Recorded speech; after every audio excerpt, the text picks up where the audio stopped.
Oh, hey, good evening. Sorry, just reading the description on this elegant Viking. It's a hazy IPA offered by my friends down there at Phantom Farms Brewing. If you're from Rhode Island, it's in Cumberland. It's in Cumberland, not Cumberland, because who says all those consonants when you live in New England? They big cheers to Phantom Farms, the guys down there at Phantom Farms. They just won the Silver Award for great crafting, great deliciousness. Big cheers to you guys down there. I'm drinking. Ooh, it's very light, buddy. This is an IPA, believe it or not, as light as it is. Hold on, let me take a beautiful sip. Mm. Oh, buddy, how elegant. So, I don't. Ooh, all right. Let's go to it at the end there. Not terrible. It's thirst quenching. It's a celebratory beer. Celebratory beer. I don't often drink. No, who am I kidding? I drink on every podcast I do, but you know, I don't often have a reason. Tonight I kind of have a reason. So if you know me, my name is Buddy. I go to a wonderful land called CrossFit. CrossFit Windrose in Johnston, Rhode Island. Lovely community, lovely gym, lovely family. You're never too broken to do it. I promise you, they're for everybody. So they have a nutritionist there, and I've been doing her program for about the last month now. Meal preps, behaviors around eating, all the psychology of eating, not just like a diet. And I've lost 15 pounds as of tonight. So that's like, hey, that's a great reason, buddy, to just have a nice, crisp, delicious beer. That's what I'm going to do. Mm. So tonight's show, as I said, as you might have missed it, my name is Buddy Thayer, paranormal investigator, ghost guy. I don't do the Bigfoot. Convince me of Bigfoot, please. I implore you to convince me of Bigfoot. I'm a Missouri. I'm a show me state. You gotta show me something, because I don't know, sticks tied together in the woods, and people holler, do the holler thing. How do we know it's not just somebody else hollering? I don't know. I'm not saying it's not real. It's just like I haven't seen the conclusive evidence. Hey, buddy, is there a link? Oh, hey, Cyn. So my guest tonight is messaging me now, and I could have sworn I sent her a link earlier, but that's okay, Cyn. What happens? I'm gonna send her the link for this. She's gonna be on about 8:15 ish. No, probably not, because it's 8:17 now. I told her to give me a few minutes. Paste. Hold on. Sending. All right, there we go. I wanted to talk a little bit about a few different things going on here at the van down by the river. First of all, if you know me at all, all I've been talking about for the last 6 months is the two fundraisers that we're doing. We did one for the the Ronald McDonald House Cheers, Mark Ambrose Bingo. It was a success. And then we did so delicious. Then we did another one that's ongoing now. We're hosting a gallery reading with Christina Marie. She's my new part-time host, so she'll come on and co-host every couple of weeks with me. Kind of throw in her medium sense. She's an incredible medium. She's been on the show about 4 or 5 times, different gallery card readings. I'm gonna play a little spot for you guys. I played it last week. I'll play it this week. Tickets are still on sale for this beautiful event. Half the proceeds will go right back to the Varna Memorial Armory, which is where we're hosting it. The other half, Maria needs to make a pay too, so she's graciously agreed to donate half the proceeds to the Armory, which is absolutely amazing. What these people do are absolutely amazing. If you don't know about the Varna Armory, check this out right here, and then look into it some more, or just say, hey, buddy, tell me a little bit more about this Armory. I'm like, hey, do you have 6 hours? Because this could take 6 hours. But anyway, I don't have 6 hours. I just have a few minutes. So I'm just going to play this for you really quick. I'm going to do the present. I'm going to do the share screen. I promise I know how to do this. Window. I'm going to mention a few things about sports after this, because I feel like there's some pivotal stories. Then we're going to bring on our guest, Cyn Shrader Hill, author, paranormal investigator, and lovely lady. But here's the video. Okay, I'm going to go to this, and just watch. This is made by a news guy in Rhode Island. Here we go. Bink. The Varna Armory. Famous for its history, was one of the first Rhode Islanders to die in the Civil War. That's his blood. And its hauntings. Good evening, this is Buddy Thayer, joining you again live from the Varnum Memorial Armory. Every item seems to have a story. Like, hey, we were there. The Rhode Island boys will remember us because we killed one of their officers. Burn hole, where the bullet came out the back of his head. The end of this month, on Memorial Day weekend, Saturday, May the 24th, we're hosting a gallery reading with Christina Marie. Half the proceeds of that event is going to go right back to this organization. This historic venue will be opening its doors for a special event, Beyond the Veil, with psychic phenom Christina Marie. What's up, Buttercup? It's you taking action on this new beginning, which is creating that inner growth. That is going to bring forth lots of passion and excitement in our life. This mystic guide will give a new meaning to reading the room. So we decided that we would host a nice little charity event to raise money for the Armory. I am a psychic medium, and also a Reiki practitioner. This event is going to be so much fun. I'm going to do some Reiki, group Reiki, participation optional, and I'm also going to be reading people via mediumship, tarot, and oracle readings, doing my best to make sure every single person gets a reading. If somebody shows up to this event, do they definitely get a reading from you? There will always be somebody that will come through on that person's behalf, whether they want to come through mediumship, me speak for them, or I pull some tarot cards because that particular person or spirit guide wants to be a little bit stepped back. But either way, you're going to get some type of message. What is it like being a medium? Do you see spirit all the time? I may not see spirit all the time, but I always feel them. I can sense them. I see them often when they want to be seen. A lot of people have to understand that spirit has free will and they can do whatever they want. So if they want you to see them, you will see them. So that even comes with me. So I may see them in my mind, but not with my eyes. But I will always sense spirit. Love, peace, chicken grease. Stay positive, my friends. So yeah, we're doing that little event. If you haven't heard me talk about the wonders of the Armory, I have the absolute privilege of being a volunteer there, being a member of their organization, the Varnum Continentals. They have you couldn't possibly fathom the things that are still in existence.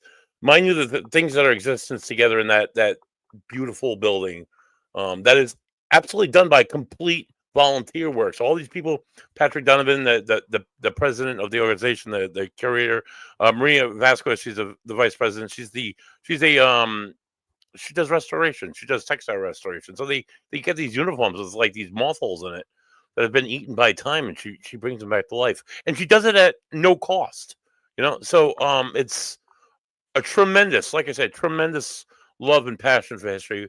One of my own. They have open houses once a month. Go check them out. Go www.varnumcontinentals.org. You can book your own private tour with Patrick. It is well worth it. Honestly, I would go there. I go there all the time. I have a key. I have the alarm code. I would go there once a month because once a month they add new stuff. There's always something new. There's always something different going on.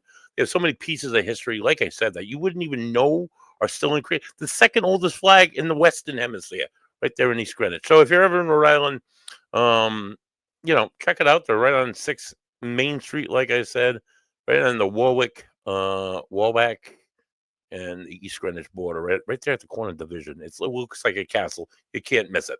Things that you can't miss also are Three Dudes Brews. We're doing the Three Dudes Brews Last Call live podcast. Costas, myself, and Edward will chat this, that, everything, nothing, and beer, of course. Speaking of beer, let me take a quick sip. We'll be cracking. That was supposed to be tonight. Okay, so I was a little bit late today. So we'll be cracking open episode 9 of Three Dudes Brews. We do a monthly pre-recorded, and you'll see me defend my top cock, and you can just imagine how well that went for Buddy. And as we celebrate episode 9 from Crafted Hope Brewing down in East Greenwich, Rhode Island. Tremendous. Kyle is a tremendous brewer. We had the privilege of doing a collab with this guy as soon as he opened up. Just amazing. I love beer. So it gives you a chance to listen to me talk more about beer in more of a beer show. Another thing to look forward to, I'm just going to switch gears to sports really quick. If you're a Red Sox fan like myself, well, we're just under 500. But last night we beat the Mets. We're like the best team in baseball, so that's kind of good. Tonight that's 0-0. It's the bottom of the fifth. They get some guys on: Duran, Rafael Devers, Bregman got on, and then they left all these guys, on base and went out. So I mean, they're doing that a lot. They're leaving a lot of runners on base, and they're just like losing by 1 or 2, or they're getting absolutely annihilated. When you put in Tanner Hawk because he gives up 12 runs in an inning. So I had a lot of hope going into the season for my beloved Red Sox. They still got it, guys. It's only May. Season's still wicked early. Hopefully we benefit from a really soft July. I don't know. Hopefully. If not, it's gonna be a really long season. It was a really great season of basketball. Last Friday I watched my Boston Celtics just fold up and die. In game 4, they lost their champ, their MVP, their number one guy, Jason Tatum, went down. First he went down at the beginning of the game because he was pushed by a stupid Knicks player. I hate New York teams to begin with. This gives me another reason to hate New York teams. They pushed him down. He was icing the elbow. He was icing the wrist. He came back in like the hero that he is. They were down like 8 points, and he was going for the ball. He lost the ball. He went to go for it, and he blew out his Achilles heel. He's done all next year. We're not going to see Tatum for a while. Porzingis and the boys could only hold strong for so long. They won the next game, which was awesome. But they went back to New York, and oh my God, that wasn't awesome. I was out to eat with some friends. Cheers, Jeff Ahern. Happy birthday. Perks running a 100-mile marathon in a couple of weeks. I'm going to be there to support him. Crazy. And mind you, in under like 25 hours, not just like a race. And he's running through the woods. Anyway, that's a whole nother show. And I was sitting with the Aherns, and my friend Brian and his girlfriend, and I had the Celtics on in front of me, and I slowly just like soaked myself in a bath of beer just because it's being a Boston fan. It's just really difficult. Even when you think you got it, I've been saying for months, Celtics are gonna go back to back. We got this. Talking shit like a normal sports fan, like a normal Boston sports fan would, and what did it do? It blows up in Buddy's face. Something that didn't blow up in Buddy's face. On a more positive note this week, I have been on the bandwagon, guys, for probably a decade now. For like, okay, I get it. They cheat. They didn't really cheat. They gambled. They placed a bet. They placed a wager. And while it's maybe, I don't know, inexcusable to some, I think there's a solid defense. And this week, holy shit, baseball commissioner forgave 16 players because they're dead. They died. And they shouldn't be banned from baseball anymore. And some of these guys are going to be eligible. Actually, all these guys be eligible in 2 very short years to get one of the most prestigious recognitions in all of sports, to be inducted into the Baseball Hall of Fame, which honestly, in my opinion, is one of the hardest Hall of Fames. You got to be like top of your shit to get inducted into the Baseball Hall of Fame. Football, you just have to play for a few years, and then it seems like they put you in, or just coach and win a Super Bowl, and bam, you're in the Football Hall of Fame. Baseball Hall of Fame is a lot more strenuous. I don't know. I don't know a good adjective for this one. It's tough. It's really, really tough. It's even more tough for these guys, and it has been for these guys who not only got banned. Most of these guys got banned from baseball for all of eternity. Not until just most of them died in like the 40s and the 50s, and their legacy is just like been locked in a box, and you haven't been able to celebrate it because I don't know. So I'm gonna give you a list of these guys who were just reinstated, and I'm just gonna chat about it for a minute, then I'm gonna get into some really ghosty shit, and we'll talk about ghosty shit. Okay, so this was this past week. aka Shoeless Joe Jackson, a 1919 Black Sox scandal player. I'll talk about that in a minute. Buck Weaver, also of the Black Sox. Eddie Cicotti. I'm probably saying it wrong because I butcher everybody's name. Of the Black Sox. Lefty Williams. I love these nicknames, by the way. Happy Felsch. Fred McMullen, Black Sox. Swedes Reisberg, Black Sox. Chick Gandil, Black Sox. Joe Gideon. He had guilty knowledge of gambling activity. He didn't gamble. He just knew about it. Didn't say anything. So say something, see something, say something, I guess, was Mountain Lands, but he was a hard ass, the first commissioner of baseball. Benny Koff. He was banned in 1921 despite his acquittal on an auto theft charge. Commissioner Kennesaw Mountain Landis, that's the name I was looking for, deemed him no longer a fit companion for other ball players. That's kind of shitty. Lee McGee, great name, rhymed. He was banned in 1921 over his disputed back salary, elicited evidence, but no findings of his gambling involvement. Shufflin Phil Douglas. If I was to get any name in baseball, Shufflin would be probably one of my top choices. I'm a lefty because I'm a southpaw, but Shufflin Phil Douglas, New York Giants player, banned after threatening his manager. How many times has that happened in a baseball game when a manager comes out and outwardly threatens players, fights players, attacks Red Sox players, and gets embarrassed and thrown to the ground like a dirtbag? New York Yankees coach, not to mention any names. Yeah, on and on. And this guy makes a threat and he gets banned for life. Bullshit. Cozy Dolan, Giants coach involved in the O'Connell incident. Jimmy O'Connell of the O'Connell incident. He was a Giants player banned in 1924 after offering a bribe to another player. How often does that happen? Come on, get the hell out of here. Doesn't make it right? But I mean, if we're gonna do one, we got to do all. And if you do all, there will be no more baseball. That's I don't know. That's just my thoughts. William Cox, Phillies owner, banned and forced to sell the team in 1943 on betting on baseball. Owners have done far worse things than that in very recent years and have been forced to sell their teams. I don't know if I agree with that. Multi-billion-dollar asset, and you're gonna just make me sell it? Nobody. And of course, last but certainly not least, one of the best hitters, one of the best baseball players of all time, the man, the myth, the legend, Pete Rose, who died this past September. These guys are all forgiven. Honestly, Pete Rose got all right. So Pete Rose, let me start with Petey Rose, right? Because he's kind of like the most recent. Pete Rose was a rookie of the year. He was a 17-year All-Star. 17 years. He leads the league in all these like crazy stats. Singles. He has over 14,000 singles in his career. Home runs. All sorts of crazy numbers. Great, unbelievable career. One of the best ball players in all of baseball history. Then he becomes a manager. So he plays his whole career in Cincy. Then he goes on and he wins like 2 World Series in Cincinnati, which I don't think has been done since he's retired. And then he goes to the Phillies and what's a little pineapple in the beginning of that? He goes to the Phillies and he wins one with them. And then he retires. And then naturally, the greatest ball player of all times becomes a coach and he goes back to where he started in Cincy.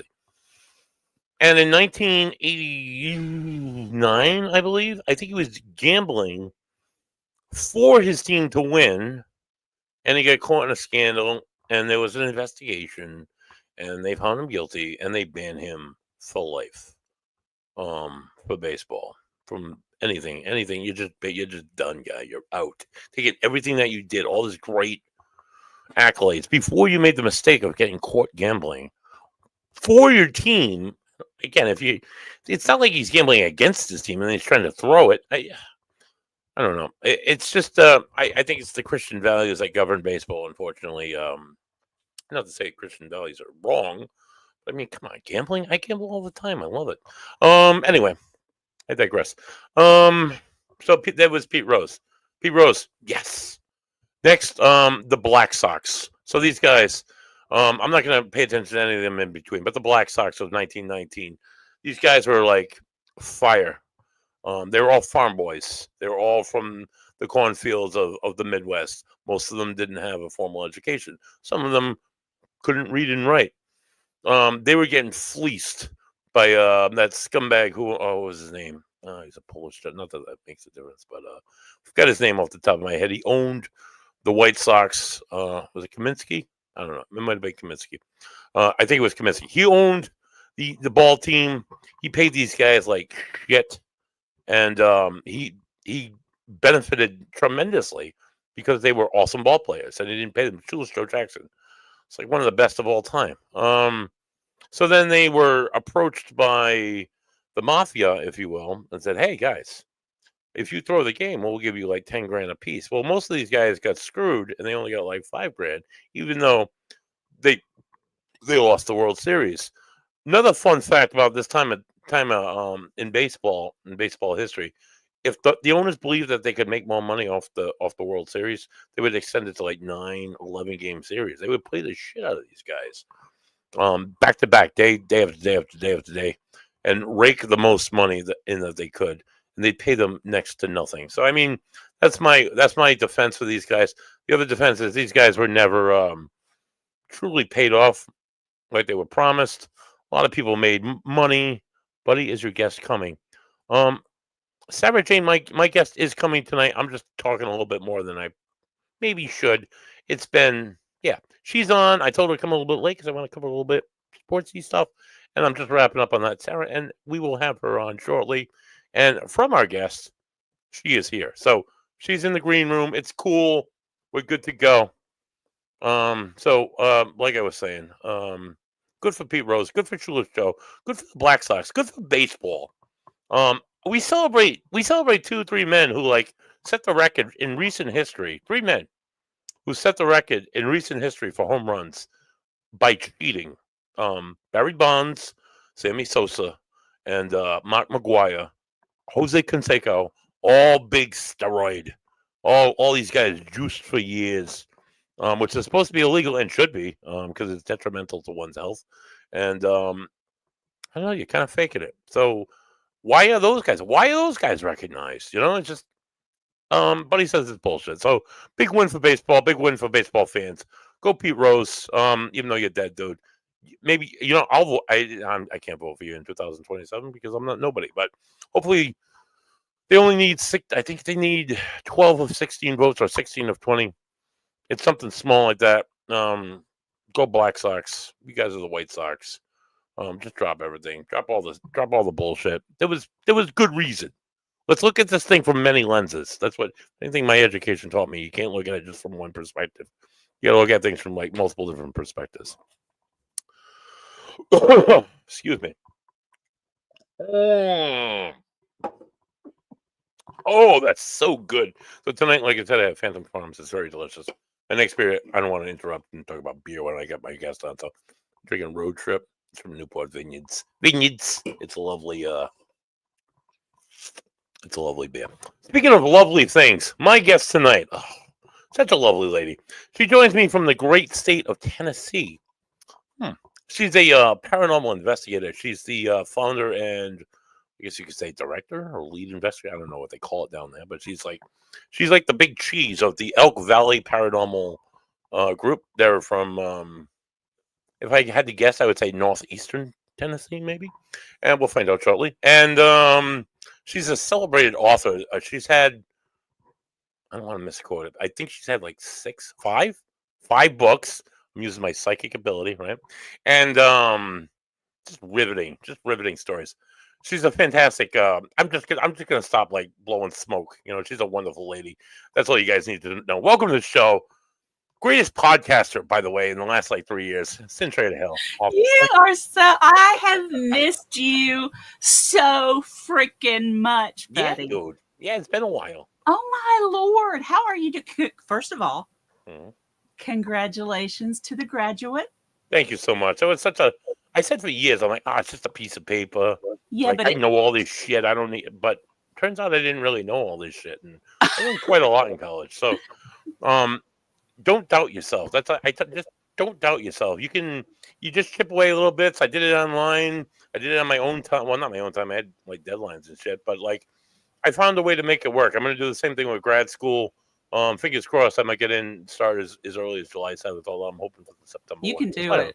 I can definitely do it. I can definitely do it. Absolutely. Oh my God, I love it. I love this field even more now that I have like people like, oh, you can do this and that and this. I'm like, oh, all these opportunities, but yeah. So it's fun. It's good.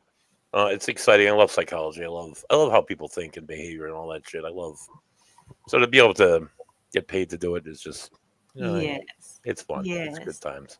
So I'm so proud of you. I'm so happy for you. Thank you. Thank you. It's Yes. oh my Yes. god, it's great. So how are you doing? How you been? What are you up to, Cyn?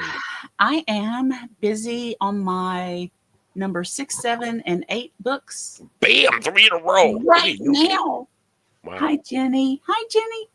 So what's 6? What are we looking at for 6? 6. Mm. So I had to break the science book in half. Oh wow. So yeah, I was getting so many near death stories and things like that. I thought I would put near death, angel rescues, and spirit Wow. warnings in the first book. So that's Death's Doorstep. That's coming first. Oh, that's cool. It'll be out next month. It'll be out Nice. next month. So be watching for it on Nice. Amazon. Oh, certainly. And then right after that, in a couple of months, will be the signs book with all the rest of it. So apparition, your story's going to be in there, so we can talk about that tonight and all that good stuff. It's about your loved ones, even pets, showing up and saying, "Hey, we're still here," or which just has leaving. happened weirdly enough in my household. Just few. It's like I don't know if I never like believed in animal spirit. I don't know if I did. Maybe it was like yeah, whatever. But Right. like I'm sitting in the living room with my mother one night, and she's like, "Oh," she just stopped. I'm like, what are you doing? She's like, "Look at that cat." I'm like, what cat?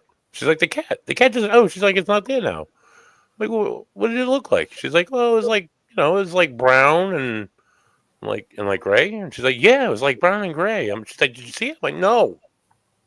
I'm just like asking. She's like, yeah, it was like it was a little bit bigger than she has a dog, Stella, who's sitting here in front of me like my brave god dog. And she's like it was like 3 times the size of Stella. I'm like, okay, go yeah. And she's like, its tail was sticking right up in the air and it just walked right by and just disappeared. No, I had a cat. I have 2 cats. Or I had 2 cats. I have Lola, who's like 18. I got these 2 cats with my wife Heather, and MJ. MJ in the last in like November, she started like just stop eating, thinning right out. I honestly, it might have been liver, it might have been diabetes, even though she was in good health. I came home from working a double one night, and she was like dead. Couldn't bury her, didn't have the money to cremate her, so I just gave her back to the world, in my own special way. But within months, there's never been a cat in this house. I can guarantee that. My grandmother was definitely afraid of cats. This was our house.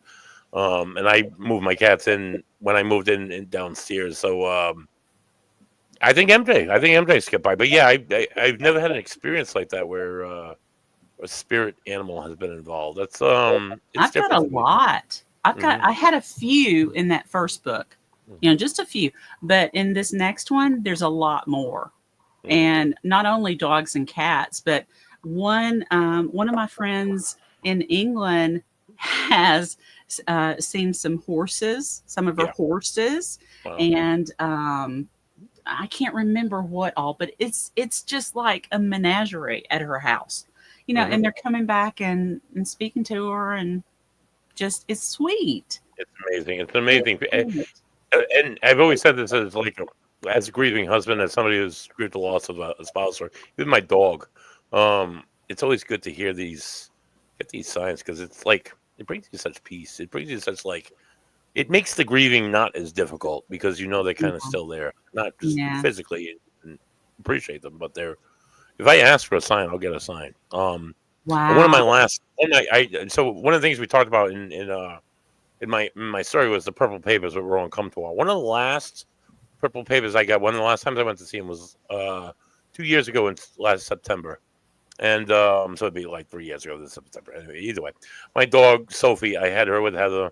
We got her as a puppy. We raised her. Heather was like 8 when Heather died. So then she was like a little after 9. She had an accident here at my mom's house, and she fell. So she was limping for a little while after that. I just assumed it was the fall and she'd be fine. And then after that, she developed a lump, like right here on her paw. And I was honestly, I thought there was like an injury to the bone, because that had just happened. I thought it was related. I took her to the vet, and sure enough, she had sarcoma. Like, we could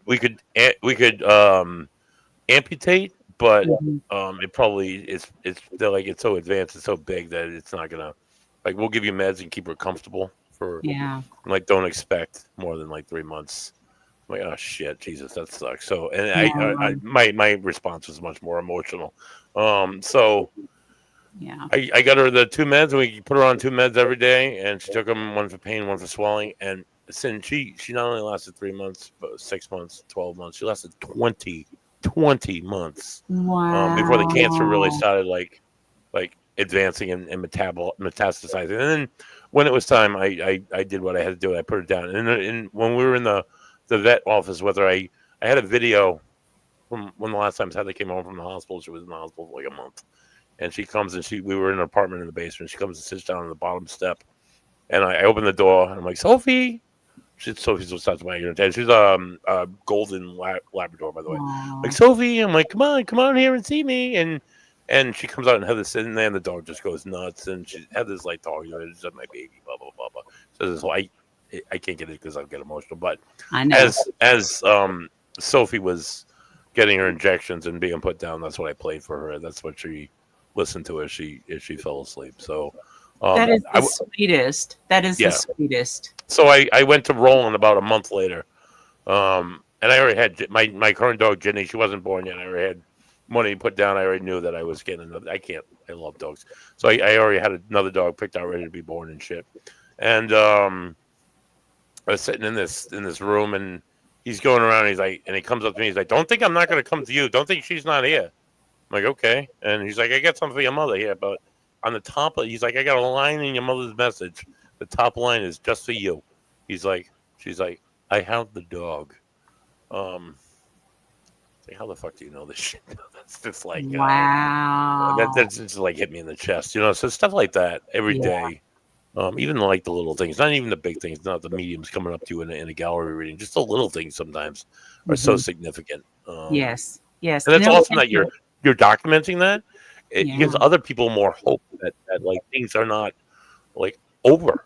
You know. And that's actually been my speaking topic since that book came out, and I'm speaking again in September and October, and I can tell you about those later. But hi, Mike. Hi, Mike. That's Mike and Jenny. They are Hi, over Mike and in Jenny. North Carolina. Oh, beautiful state. Yeah, I got in-laws right around the Charlotte area. they're.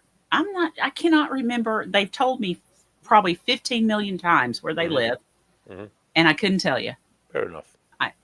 Yeah, It's okay. It's a good state. Go on. just can't. Yeah, it's a great state. Yeah, It's a great state. But yeah, so I'm.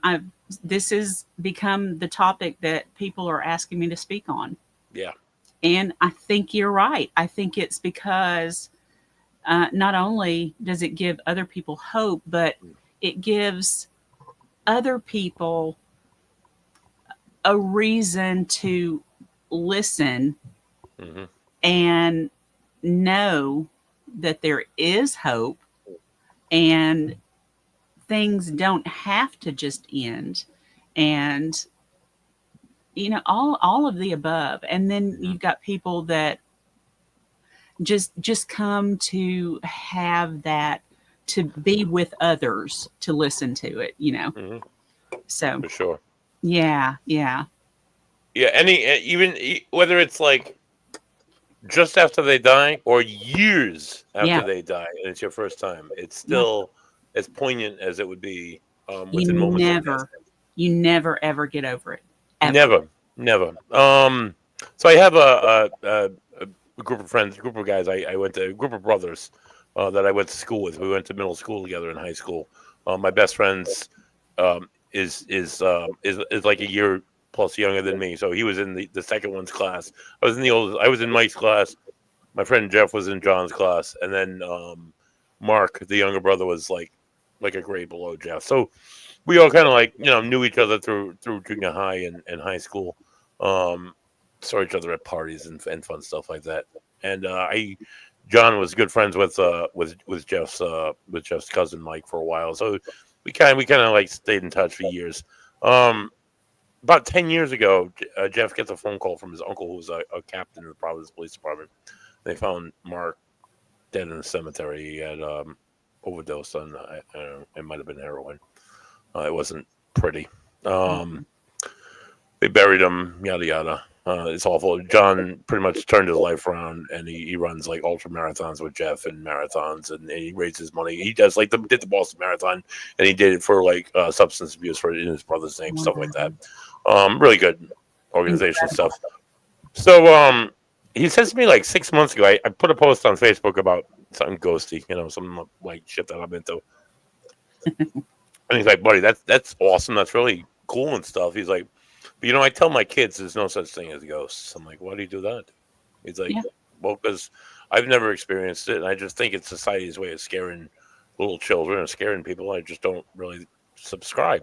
He's like, I'm glad that you do, but it's just not for me, dude. I'm like, I respect you still, but I'm like, all right, John, well, whatever, cool, that's cool.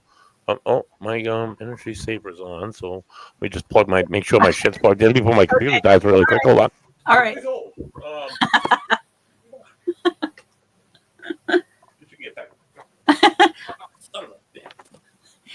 So while Buddy is getting his computer plugged in, so we don't lose him. I have missed this guy so much. We used to be on a podcast, and I got to talk to him all the time. He's almost back. Hang on. Here he is. I think he's back. Almost. Hang on. Oh, I hate you. I'm sorry. You're fine. You're fine. Yeah, hold on a second. It's a real good story, too. It always sucks like this. You're fine. Oh, my God. So I hope you guys that are watching, I hope your weather's okay. I know we have got tornado warnings and hail warnings and all that kind of stuff sporadically. So hopefully we'll get through this podcast without any problems. I'm hoping. Jenny, Mike, are you guys, your weather okay?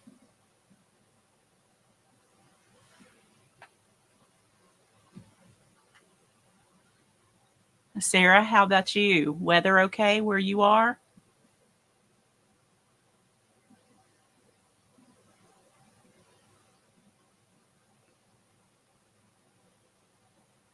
No, Buddy's frozen right now, but he'll be back. He's coming back. So yeah, our weather is crazy right now. We got an alert just a little while ago on the same one, Jenny. So we got an alert just a little while ago that said everyone, including their animals, should be inside right now because baseball size hail is on the way. Haven't seen it, so luckily it wasn't right here. But and I don't want to see that size hail. I know my son, Greg's oldest son, my bonus son, just sent a picture of a piece of hail that they got, and they're about just a little bit outside of Nashville, maybe 30 minutes outside of Nashville, just really close to Franklin, Tennessee. And it was probably a ping pong size ball of hail that he had in his hand. So this weather is freaking crazy. It's pouring right now here. We live in Jenny, we live in under a tin roof. So love to hear the rain. Not so much the hail. So that's not good. But yeah, it's been like this off and on for the last couple 2 to 3 weeks, I think. Just off and on craziness. Let's see. What else can I tell you guys? I don't know if you guys can hear that, but we're having a thunderstorm right now. I hope, no, Jenny, I hope that lights and everything stay on. Otherwise, I might get kicked off of Buddy's show too, but we'll see what happens. Let me tell just a couple of things that are coming up for me. So in September on the 20th, I'm going to be speaking at the Creep Show 25 in Indiana. And Austin Lawrence will be there. My good friend Austin, my hero. He is the documentarian of the series that he's just now coming out with called The Dead Chronicles. He's amazing, simply amazing. And I love him to death. The Middle-Aged and Creeped Out Guys podcast, the guys from the podcast, I should say, are putting it on. They are like the ones that are running it, and Austin gets to speak. I'll be speaking about signs. Austin will be talking about the Dead Chronicles and all the stuff he's doing. And it's going to be at the Greenwood Happy Haunts in Indiana. Doors open at 5:30, shows at 6 p.m. And again, that's September 20th. In October, Goblin Con is I believe it's the third weekend in October. And that's in Hopkinsville, Kentucky. And if you don't know about the goblins of Hopkinsville, you should look it up. It's an incident that occurred 70 years ago this August. So they're actually having a 70th anniversary of the event of these goblins that just terrorized this family. It happened 70 years ago. A lady wrote a book about it, and she's actually going to be at Goblin Con speaking. I'll be speaking about signs. She'll be speaking, of course, about goblins and that incident. And there's a lot of other speakers and lots of vendors. And it's just going to be fun. So there's also going to be VIP tickets for that. And there'll be a meet and greet. The tickets cover that. They cover a ghost hunt at the Night House after the conference. And, of course, the 2 days of the conference. So that should be a lot of fun. Get to meet some new people. So you got not only us ghosties and paranormal people, but you got the cryptid people. And I have learned so much this year about some cryptids I've never heard of. It's amazing. It's amazing. And if you guys don't know, I'm in Middle Tennessee, southern Middle Tennessee. So just above Huntsville, like 30 minutes above Huntsville, hour and a half, hour, 45 minutes south of Nashville, Tennessee. So right on the Alabama state line. And if you look at the map, it's like the county looks like a little cabin with a chimney on it. So right in the middle on the southern part on the line, just right on the line. What else? There's so much. I've been getting to ghost hunt with a few people.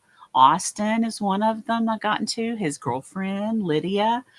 Mark actually got to come up this weekend. We had a good time. And Mark has been doing some work with Austin.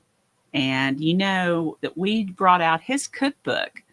If you don't know about that cookbook, you should look him up, Mark Elliott Fultz. He's going to bring out his show. He meant to already have it. It's just he wants it perfectly. He wants everything down perfectly before he gets started. But he's going to be doing recipes out of the cookbook, My Mean Old Grandma's Good Old Cookbook, and more. In that cookbook, he's got not only 1,788 recipes. I know because I counted them. I edited it and I put it together. So that was a monster. Looks like a phone book, one of the old phone books or Sears catalog, if you remember those. He's got not only the recipes of his family, and he's got stories about the Sin Eater, funeral food, how that all started, and the frozen Charlottes. That is a specialty dessert. But he's actually got the story about frozen Charlotte, which is what our China dolls come from. And if you don't know the story, it's about this vain girl back in the 1800s that was going to a festival. Her fiance was taking her in a sleigh in the snow. She would not put on a cloak, cape, anything over her gown because she wanted everyone to see it. So by the time they rode hours across the fields in this sleigh to the festival, her fiance reached up to help her down. She was frozen solid, hence Frozen Charlotte. So that's that story. The China dolls came from that. And they even had Frozen Charlotte bathtub dolls that would float in the water with the kids when they were bathing. And they were a little bit larger, like 12-inch dolls instead of the penny dolls that you could buy for a penny. That would be hundreds of these dolls in these barrels way back when. Of course, if you found one now, no telling how much that thing would be. 2,000? I don't know. No idea. If you got one, go check and see how much it. Jenny, do you have one? But anyway, so the Frozen Charlottes are in there. He's got good sister recipes and bad sister recipes. And the good sister recipes, I should say pretty sister and ugly sister, because the pretty sister ones are normal, wonderfully sounding recipes from puddings and cakes and even salads and stuff, gelatin, anything that is light and airy. And then he's got soups and salads, normal food. He added that.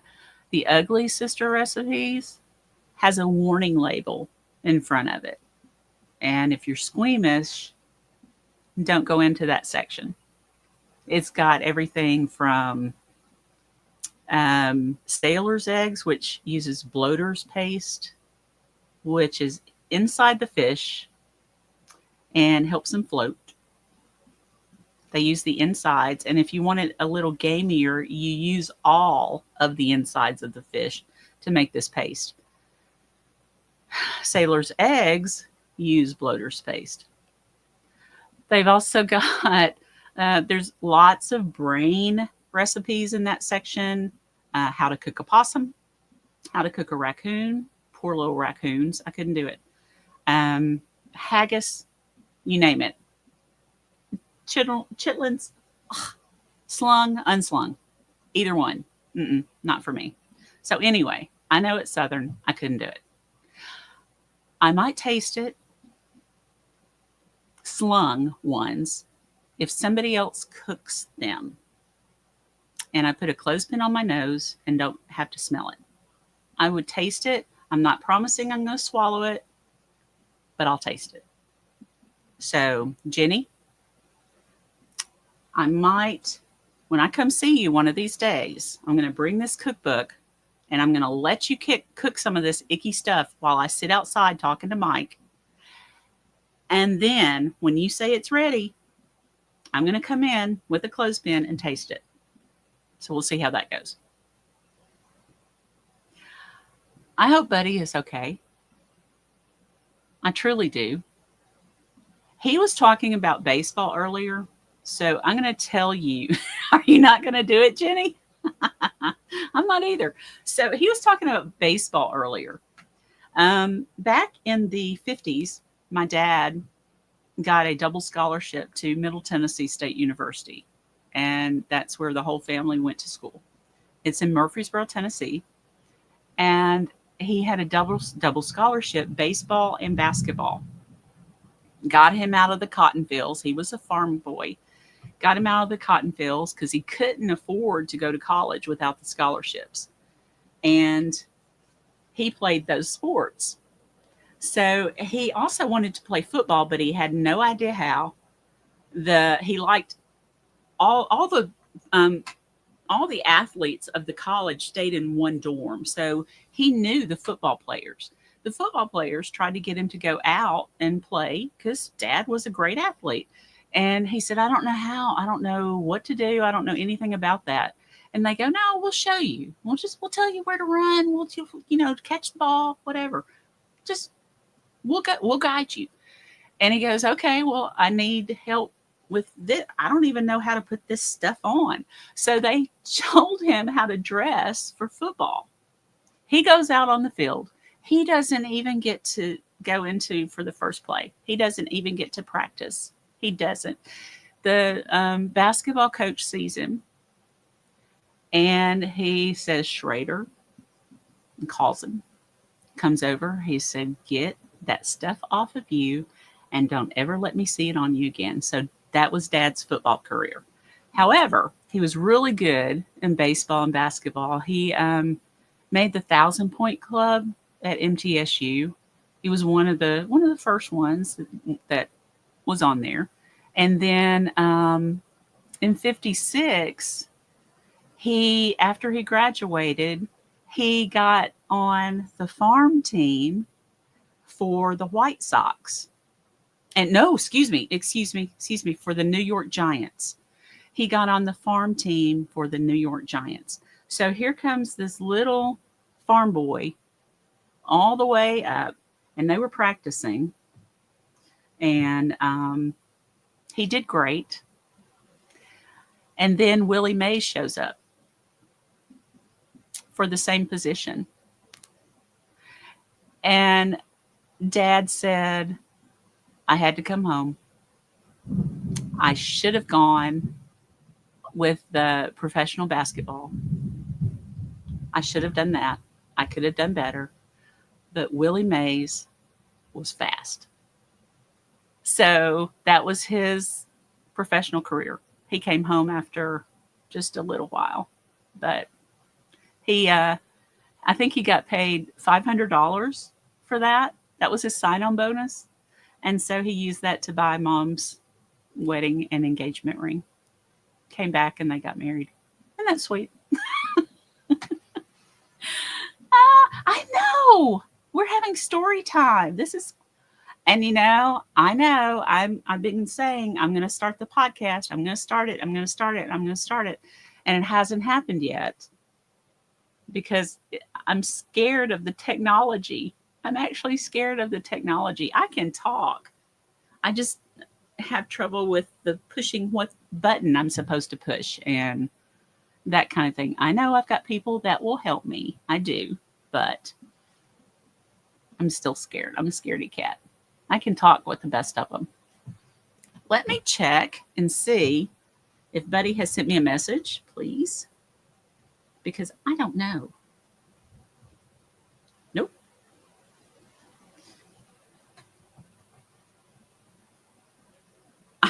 I'm writing him, are you okay?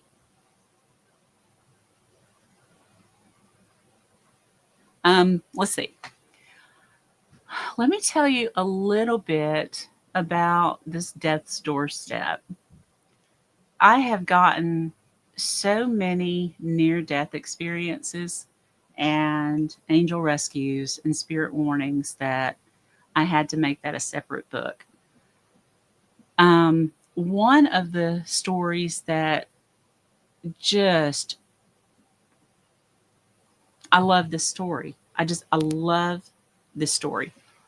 So a friend of mine that lives a little bit away from me in Lynchburg, Tennessee, where Jack Daniels is made. Yes, that is Thunder. Hopefully we'll stay on. Anyway, he used to live around Dixon, Tennessee. And so he was going home one day.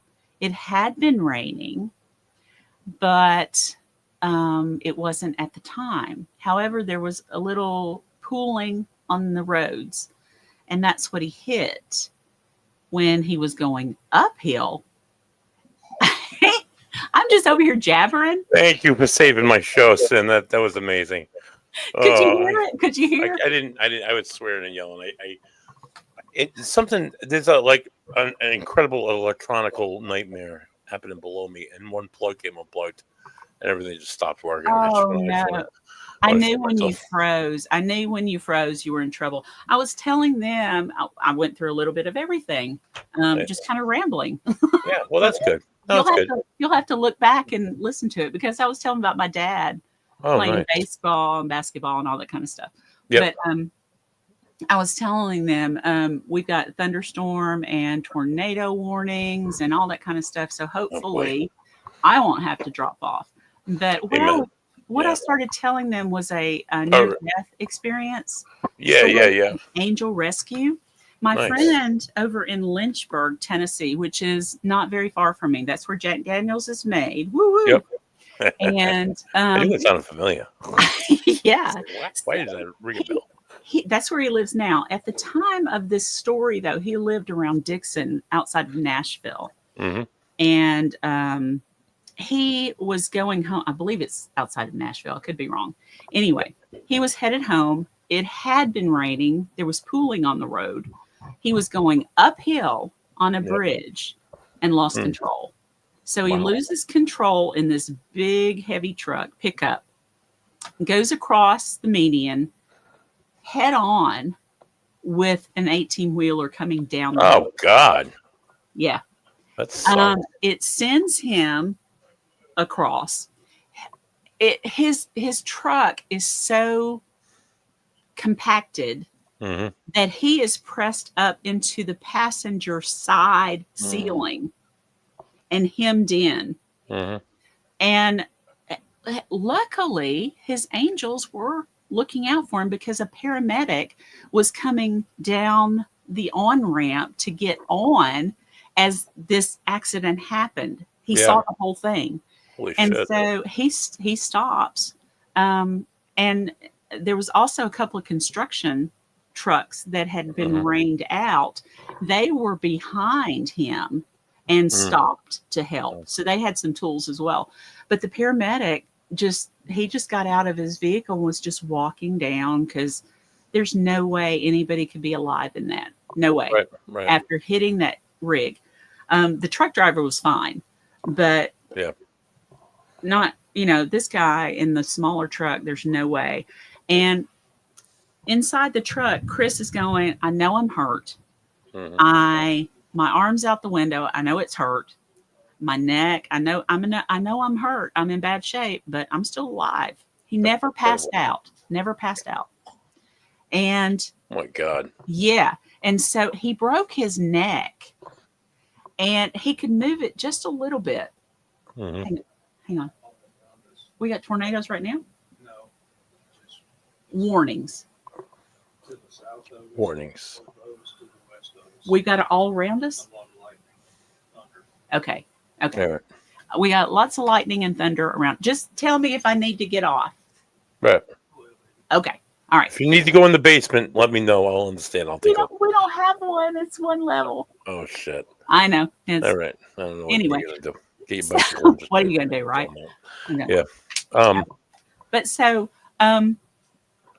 he turns his head just a little bit, locks eyes with this paramedic, and the paramedic starts running because he knows he's alive. Right. And That's he's like, incredible. holy how?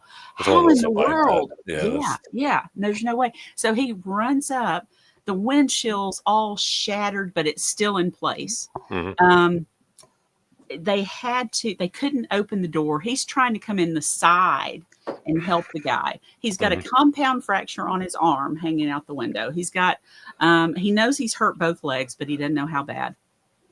The guy does an IV in his neck because there's nowhere else to try to get. Oh boy. And so he's working on him. The other guys are trying to get the door off, the construction guys. And then all of a sudden, this guy walks up, nice looking man, shoulder length brown hair. He's in like an Outback jacket from Australia with a hat. And he walks up, takes his hat off, throws it on the ground, kneels down, and he says, would you like for me to pray for you? And he said, please. And so he stuck his hand in the window and touched him and said, little brother, you ain't going nowhere today. And so he started praying, started quoting scripture, just everything. And for an hour, they worked on him to get him out of the car. The man spoke to him for an hour, praying, quoting gospel, everything for an hour constantly. Wow. And so they finally got him out, took him by ambulance. He looked around, didn't see the guy. The truck driver's okay. He's going by ambulance to Vanderbilt. And they take him in. for 2 weeks, they had to sedate him because he was in such bad shape. Oh my God, I can't even imagine. Yeah. He had 4 compound fractures in one leg. Oh. And they were able to save it. It was a little shorter than the other one, but that's it. He on the other side, he broke his hip, the pelvis, neck. He's not paralyzed, but they, I mean, he should have died. Right. And so anyway, after he goes through some rehab, he's got a doctor's appointment and he can't drive yet. So the ambulance is taking him, and it turns out to be the same paramedic. Oh, wow. Yeah. And he goes, I remember you. And he goes, I remember you too. And the guy said, I thought you were dead until you turned to look at me. And he said, yeah, I remember you running. He said, something's been on my mind, and probably I'll never find out because it was on the interstate, and, people come through from everywhere. But that man that stood there the whole time behind you praying, I would love to be able to thank him and reach out to him and just tell him how much that meant to me. And the guy's looking at him really weird. And he said, you remember the guy with the long duster on? Put his hat on the ground, and the guy shaking. There's nobody there like that. And he said, he prayed the whole time, the guy that prayed. Right. Paramedic said, man, I was working on you. The 2 construction guys were trying to get the door off. We were the only 3 there. And he said, but this guy talked the entire time. How could you not see him? Right. And he said there was nobody else there. And so they sat there for a minute in silence, and the paramedic goes, do you think it was an angel? And Chris said, I'm beginning to. So that got Chris to thinking. But he touched me. How? Okay, so he goes back and looks through his pictures. There's not a hole in the windshield.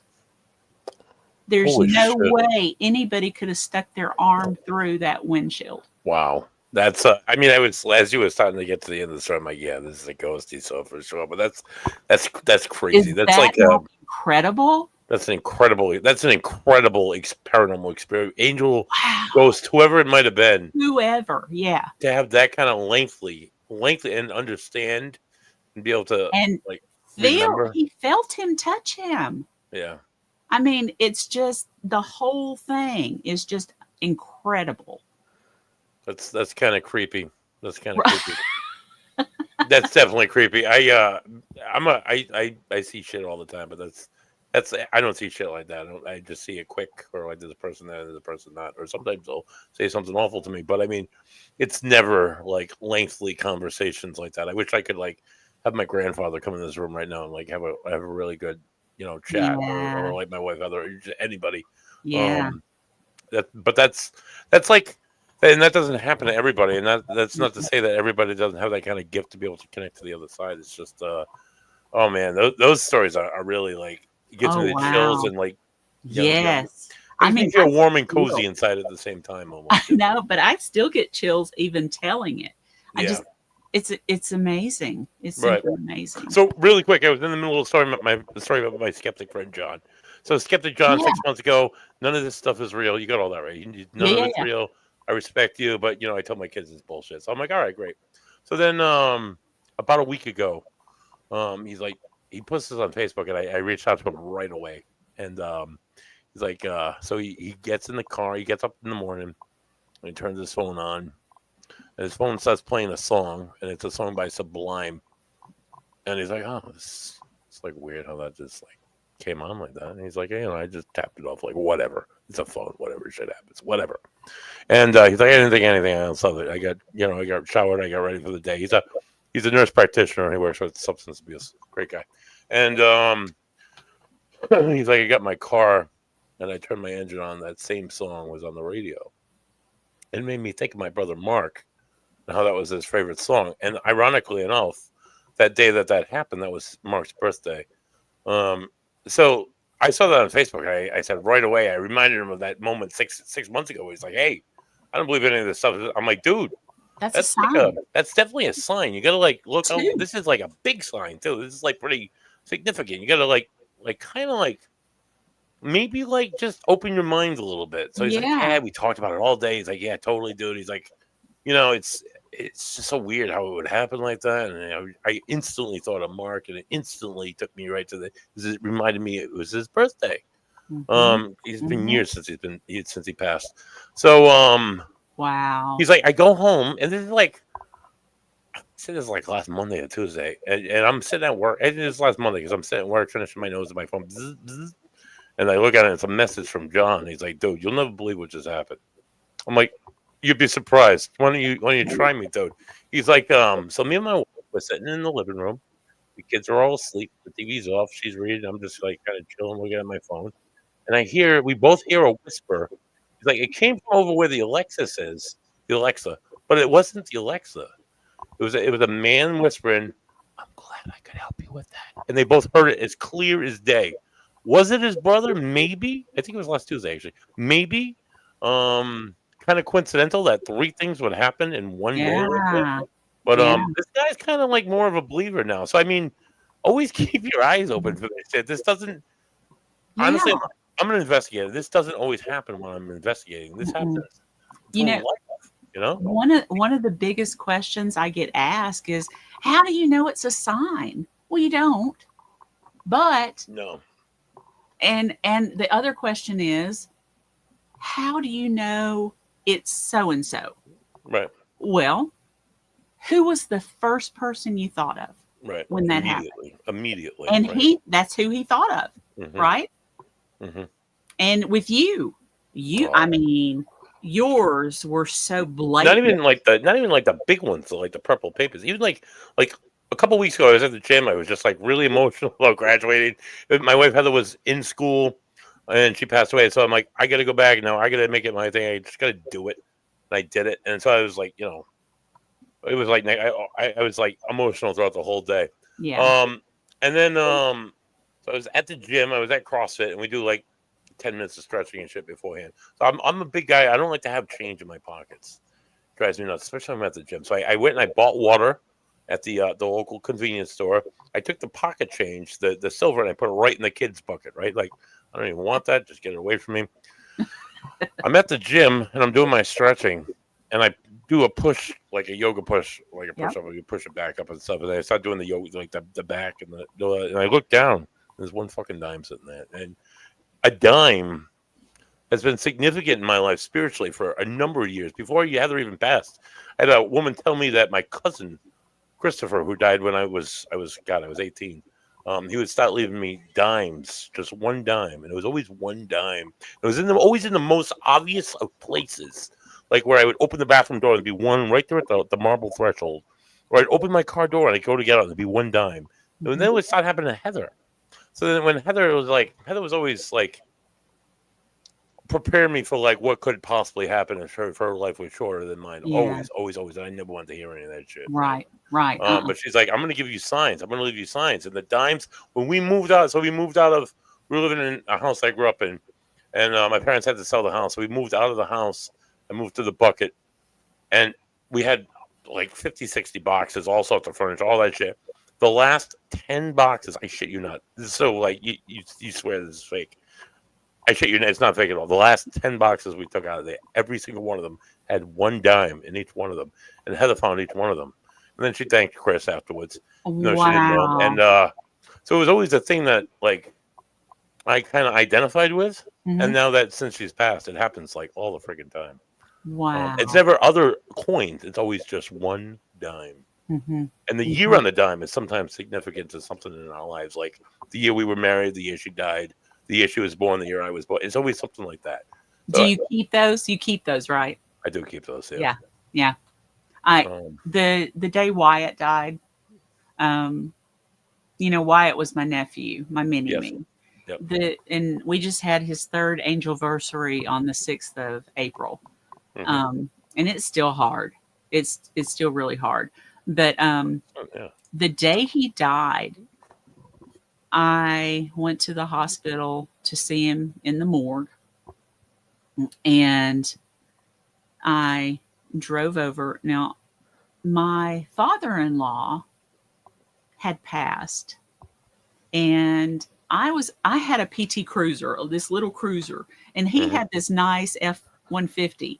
Yeah. Really nice. And so when mine would go in the shop, he would let me borrow his because he had his wife's car. And so I always would bring it back and say, I'll give you an even trade for this now. PT Cruiser and the F-150. Right. Really good. And he would always just smirk at me, right? And so right before he died, he told Greg, my husband, he wanted me to have that. And he died suddenly. So I don't know. That was kind of odd. Yeah. I don't know about that. Something was up with that. But anyway, I drive this truck. And so I pulled up and got out of the truck. I got into the truck here at the house and there was nothing. I got out of the truck and there was nothing. I keep loose change in two places. One, there's a little coin purse that I open up and drop it into in my console. The other one is in my purse in a little coin purse.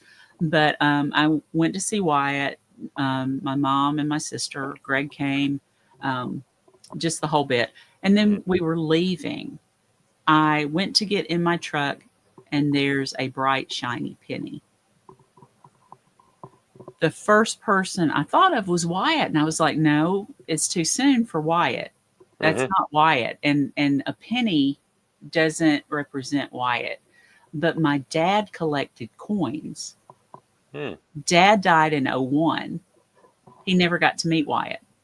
But mom has seen him looking at Wyatt. She had an apparition show up. Yeah. And he looked at Wyatt and smiled. So she knew he was aware of him. So fast forward to the next day. I didn't say anything to my mother. The next day, mom was talking about, I just can't believe it still. And I said, I know, Mom, it's hard.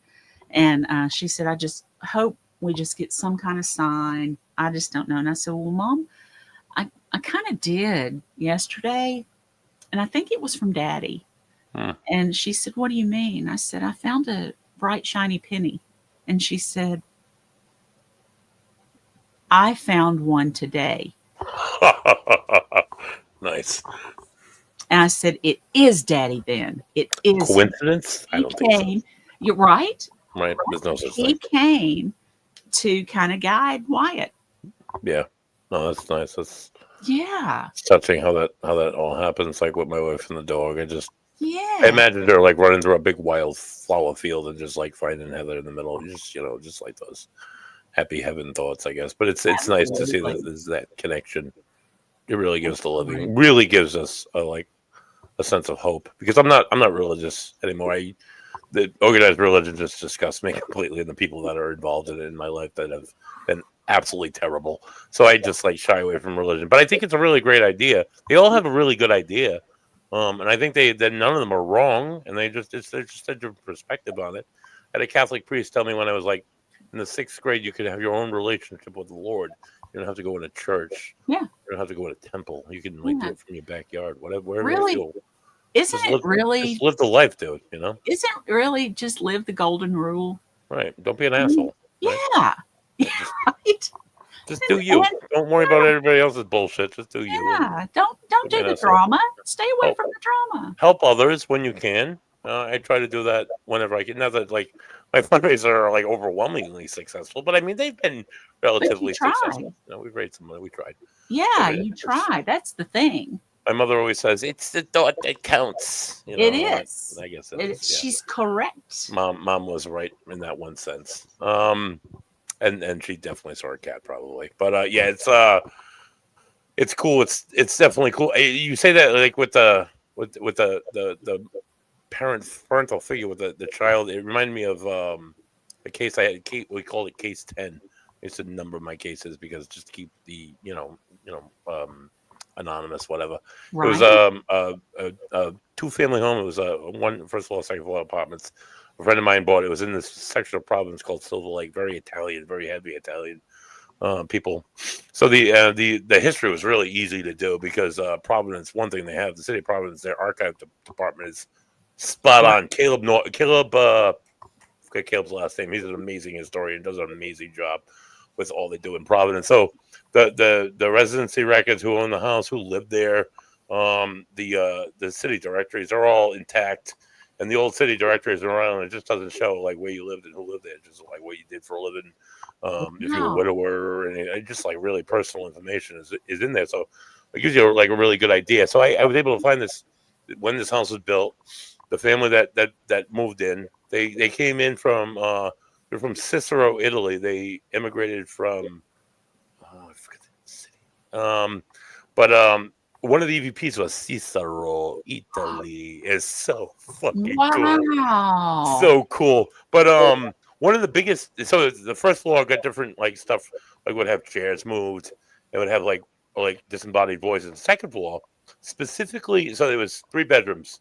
So they had a kid that was like 4, and then they had a kid that was an infant, and then they had their room. When the 4-year-old was an infant, they had the same problem in the same room. So they had this middle bedroom where the infant lives, and there was tremendous like people would see like an older woman like leaning over the crib with them, or like sitting in the corner like holding her heart, like smiling. The rocking chair. I was there interviewing the client like a week before the investigation. It was just me and him in the whole house. We're on the second floor on the porch. It's like an enclosed porch, so they can hear like the inside. I hear like this creaking noise. Like, listen, in front of the seats around the house. I'm like, it's like, you hear that? I'm like, yeah, dude, that. He's like, yeah. You hear that? I'm like, yeah. I'm like, what the fuck is that, dude? He's like, come here. I'll show you. We walk into the infant's room, and the rocking chair is just starting to slow down. What? It's like this happens all the time, dude. It'll just start rocking on its own. So fast forward the night of the investigation. At the time I had investigated, she was like, we use some of these fun tools you'll see on TV and just like try them out and shit. I'm not sold on anything, but she had the Avilius number 5. She placed it down. We did like the thing with the ball with the chalk line. We did K2. I used like history and my client, who's a friend of mine, he stayed in the room with us. He just walked us around. He just verified what he could, So we're sitting there and we're talking, and first it starts. The Avilius is on and it's running. And it says Mary, and they're all looking at me. I'm like, I'm looking at my notes. I'm pulling out my notes. I'm like, there's no Mary. I'm like, there's a Maria, but it's not the same. I don't know if I trust that. Whatever. So we're quiet for about 30 seconds, and then the client, Rich, he pipes up and he says, my grandmother, her name was he says, he didn't say grandmother. He said Mime. His Mime was like was her name was, first name was Mary. Like, has she died recently? Does she know you to live here? No. Like a long time ago. I'm like, before you married your wife? He's like, oh, way before her. She's been dead for like 20 years, buddy. Oh, wow. Okay. Not that like I had any idea or anything, but whatever. Okay, sure. So we keep going and we're talking about Mary, and the Ovilia says grandmother, like right after that. I was like, oh, okay, cool. So then we start talking about Rich's grandmother, and didn't hear it at the time, went back and listened to it afterwards, and of course, there's this, as we're talking about Rich's grandmother, there's an old woman's voice, clear as day. Let the baby sleep. So it's like, such like EVPs have always been my bread and butter as an investigator. I'm not big with the pictures because the flash every fucking 5 seconds just kills me.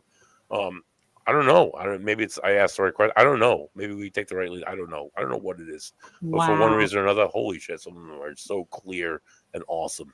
Yes. Your best EVP, Cyn. Any more one that sticks out more than another? I have played it on a few podcasts. It's Wyatt. Oh yeah, right. No. And I don't know if you've ever heard it. It's so clear and loud that people think it's fake. Yeah, right. So I can play that for you if you want to hear it. Oh, please, yeah. If you have, it'll take me a second to cue it up. I'll tell you a little backstory about it. My sister, that was her only child. She had 5 miscarriages, and then Wow. Wyatt stuck. And Mm. we had him for 19 and a half years, Mm-hmm. and that wasn't enough, Mm-hmm. you know. But Diverse. she had a dream / vision of him, and she was telling me about that. And then she was telling me this story about a heating problem she had and how he had to have something to do with what happened. So it was just an amazing story. I was recording this on my phone, Mm-hmm. and it was on February 23, 2023. So Oh, just wow. a few months after he had passed in April. And it was just me and her talking, sitting on the couch, and the dog and the cat are there, but they're sleeping. The TV is on, but it's on mute.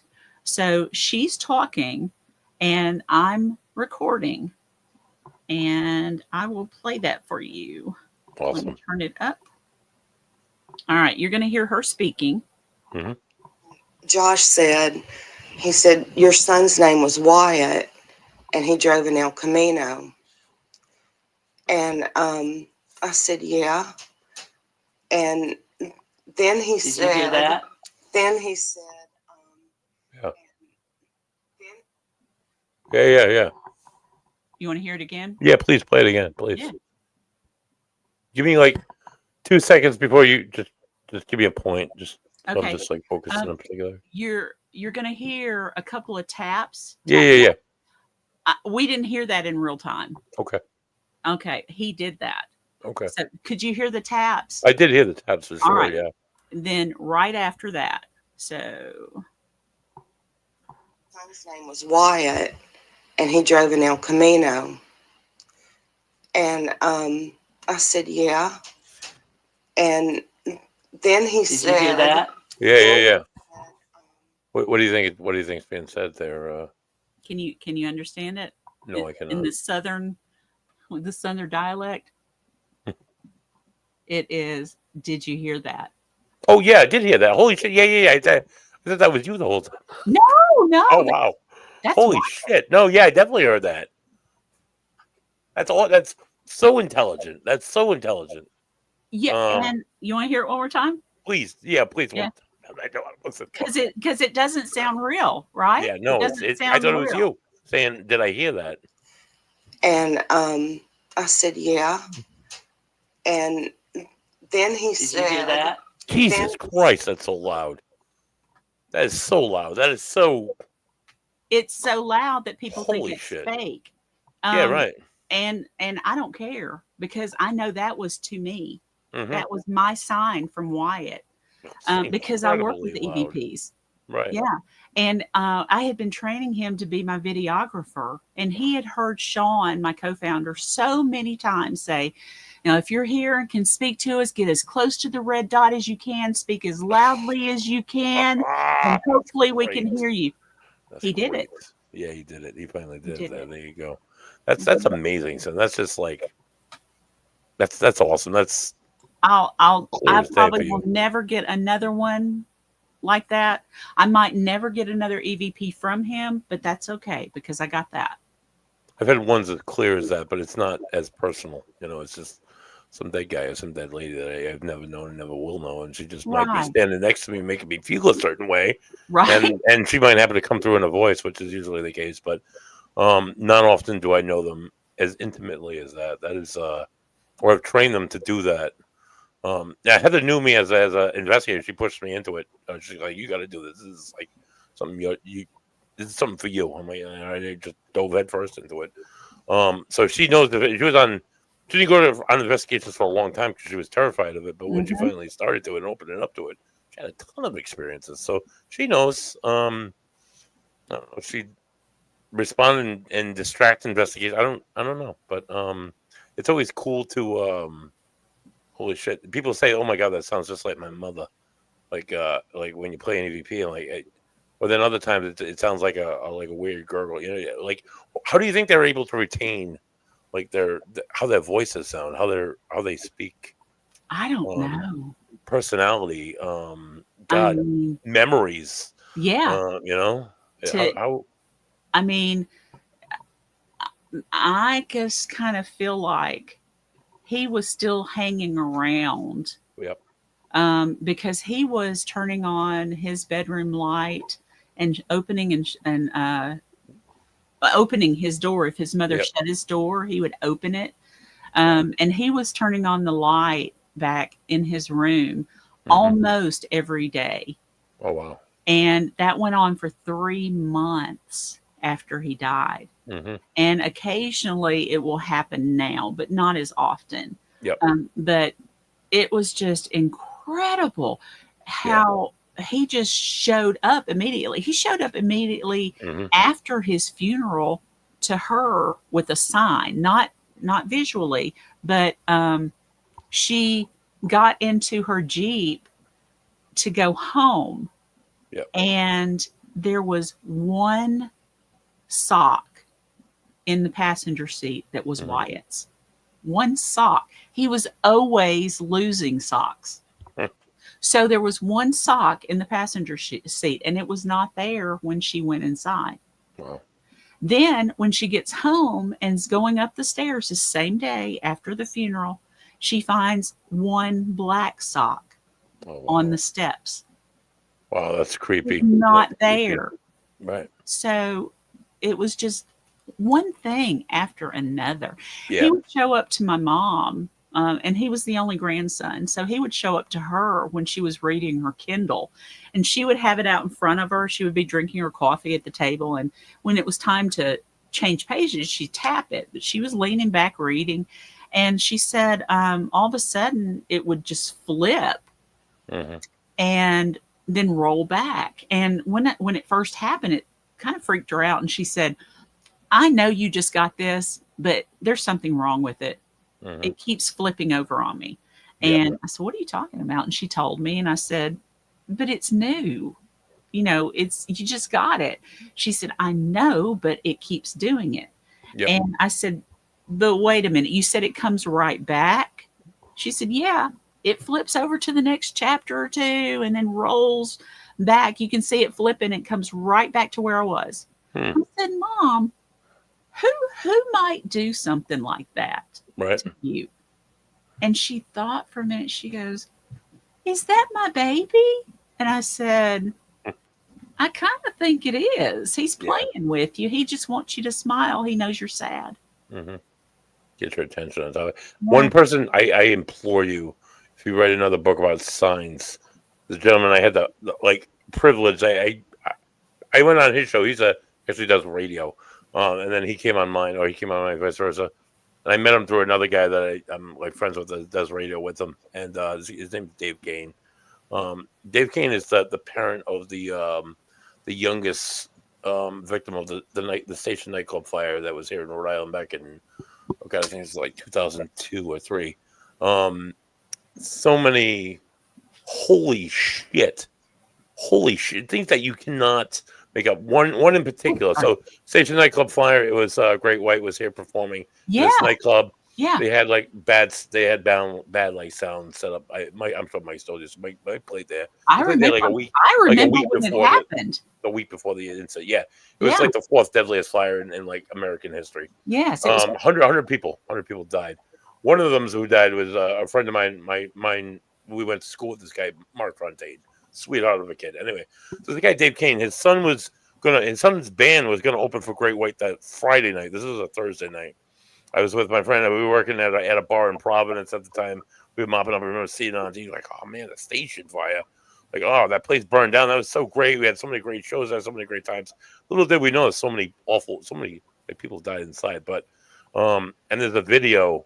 If you ever want to like give yourself the ultimate chill, it's awful. It starts like when the fire starts, and the guy just like backs out of the club. And by the time he gets around to the side of it, there's people like screaming. It's just it's horrifying. It's awful.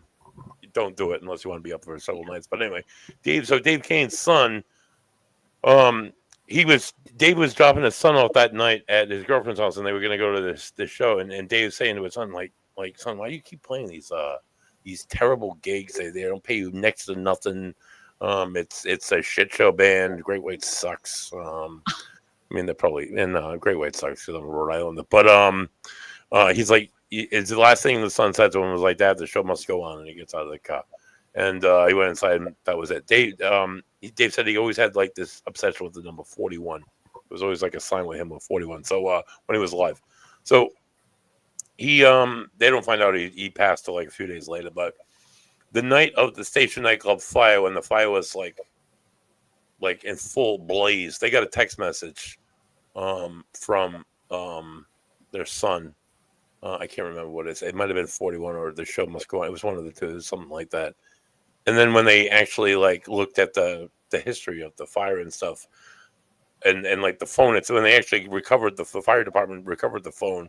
It was completely saturated in water, and fire had been burned completely. So the time when the text message would have sent, it wouldn't have been working or operating at all. It would have been Wow. So it's just like that, and then like a million. This guy had so many signs. He wrote a book called 41. I think 41 Signs. Dave Kane is his name. Okay. He was just mind-blowing stories one after another of experiences. He called me up the other day. He's like, "Buddy," he's like, "I got to tell you, I had this experience." I'm like, "Oh, what happened, Dave?" He's like, "Me and my wife were at a Ouija board reading." He's like, "We don't really believe in Ouija boards." I pushed her to go.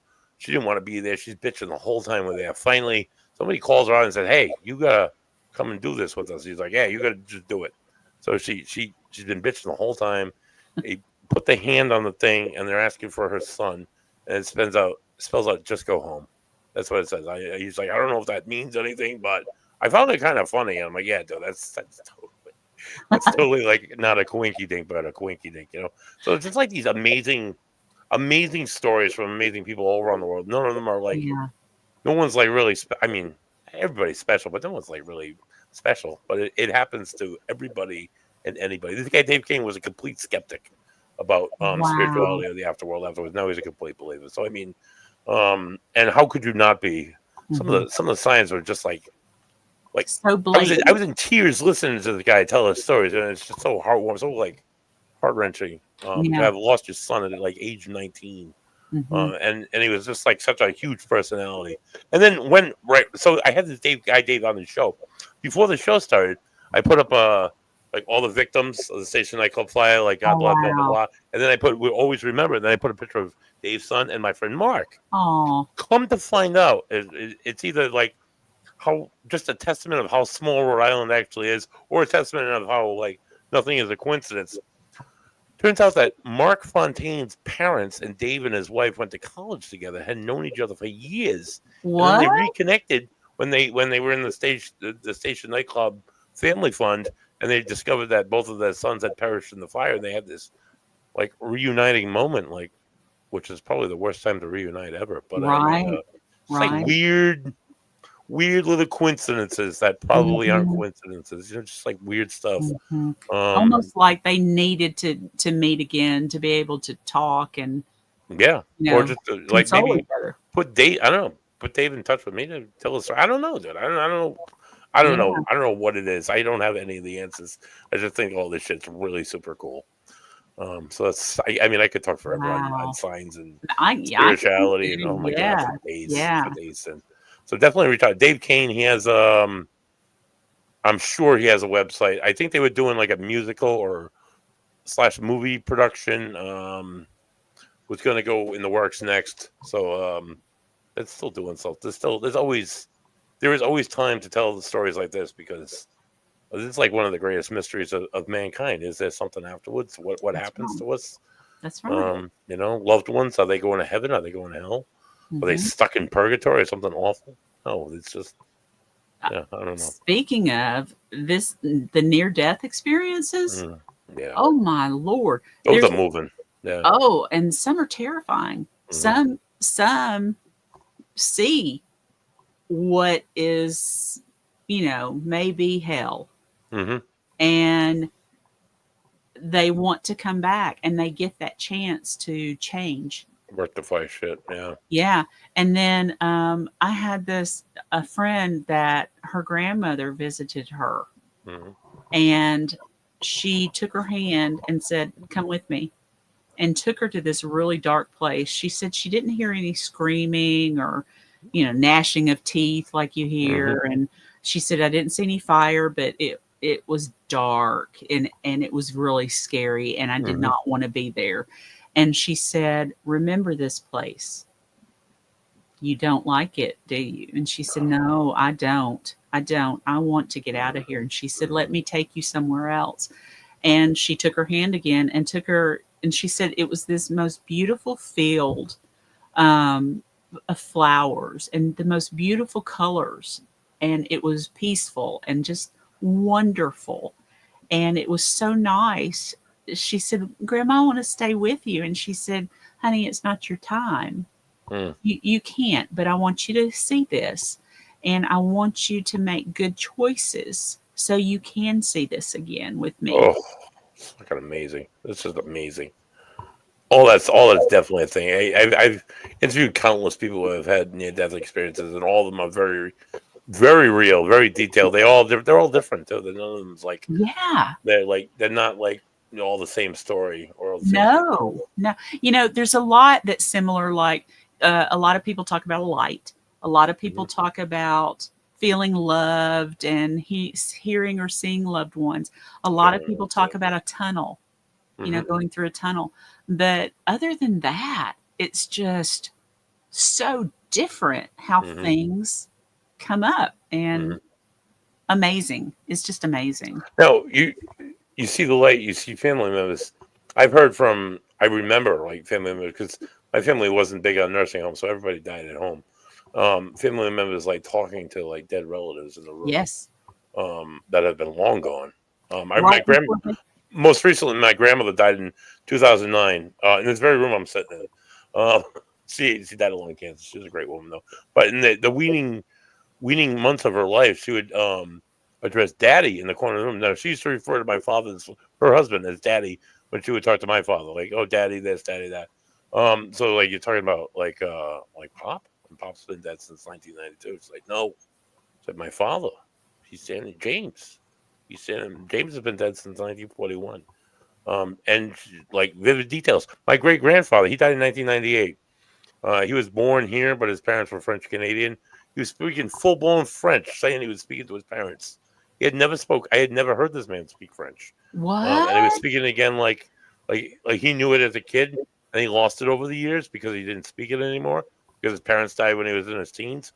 But then it came back to him like that at 99 years old with brain cancer. This man is like what? Like, Pip, who are you talking to, dude? Like, I mean, you can't make this stuff up. No, you can't. And this is not coincidence. This is real stories. And this is not me wanting to like have like a confirmation bias or like have any kind of like I believe in this shit already, so I want other people. No, this is like you can't.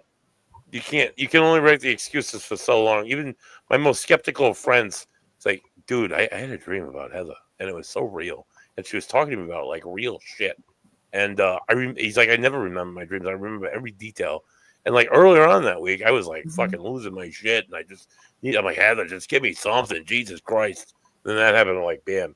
If you made Jay like admit that he was visited by you in his dream, then I'm sure that was about as real as it can get. And it's just one of those. Wow. It's one of thousands and thousands of occurrences that I or others have experienced that just make you think that all this is not just bullshit. You know, not just and you know, that's one thing too. When they do have a visitation, a vision, they remember every detail years after the fact, even, and they can repeat it, and it does not change. Right. I never remember dreams. Never. Me either. Yeah. And I had one dream about Heather about a year after she passed, and it's still real.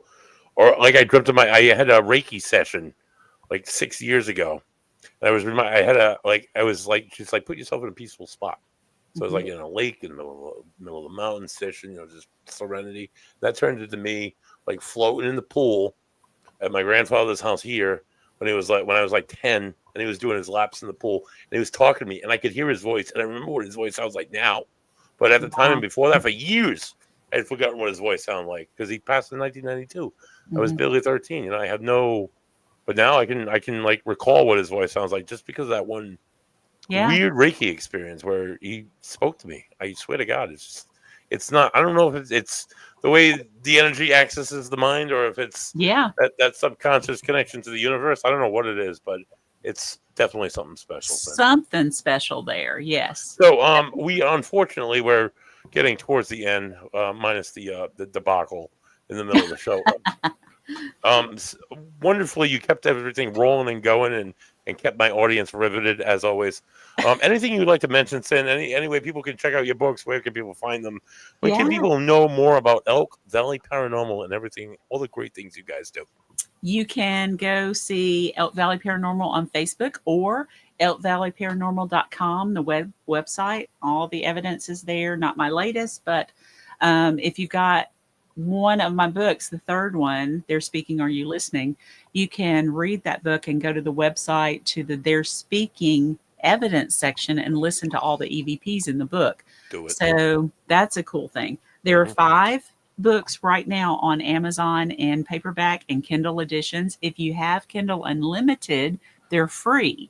So that's always a good deal. I'm sure. working on number 6, which is coming out next month, Death's Doorstep, Near Death Experiences, Angel Rescues, and Spirit Warnings. And after that, It's Not Goodbye 2, More Signs from Beyond. And that one's going to have Buddy's story in it, among lots of other incredible stories. So you guys are gonna want to see that book. And then after that's coming another scary book. So we'll see what happens there. All short stories, so you can read one, put it down, come back later. You haven't lost your space. Check out Buddy's story, because now you'll have some context as all this bullshit that I'm talking about. It's probably more than bullshit. Yeah. It's all really good. It's all really good stuff. So all really great stories. All really great experiences. The human experiences knows beyond life and death, and all that good jazz. Cyn, it's been like such a pleasure. Like I could talk to you for another 2 solid hours if I didn't have to leave Easy. and tune off for the next guy. I'm on the Get Haunted network, so we got they gave me the 8 to 10 slot, and I have Dave Giuliani before me, and then I have Greg Bakun. I probably am and butchering his name, but he has the 10 o'clock slot, so I like to be done for him so he can go live right at the time. Check out all the good stuff on Get Haunted on a Van W podcast. 3 Dudes Brews, which is rolling strong. Crack open episode 9 probably tomorrow, I would imagine, at some point whenever I go ahead and stream that shit. And 3 Dudes Brews live, The Last Stand. The Last Call, rather, not The Last Stand. And we're on a cowboy Indian movie. We're 3 dudes drinking beer on a podcast. So, for Cyn Shrader Hill, author, awesome investigator, awesome lady. This has been Buddy Thayer. This is the Ghost and the Goat. Thank you for tuning in, folks. Next week, tune in Tuesday for Jesus Christ, I just had his name, Mike Cronin. He's a personality, I would say, on the Get Haunted thingamajig. He has his own podcast. He's the co-owner, designer of All Things Paranormal Podcast Show, and he's the CEO and co-owner, excuse me, Mr. CEO, of Two Brothers Extreme Paranormal. He's from the lovely state of Connecticut, which is my least favorite drive-through on my way to the Carolinas. Tune in live for all that and more. Next Tuesday, let's go Red Sox, and that's all I have to say. Thank you guys, and have a grand old week. Peace.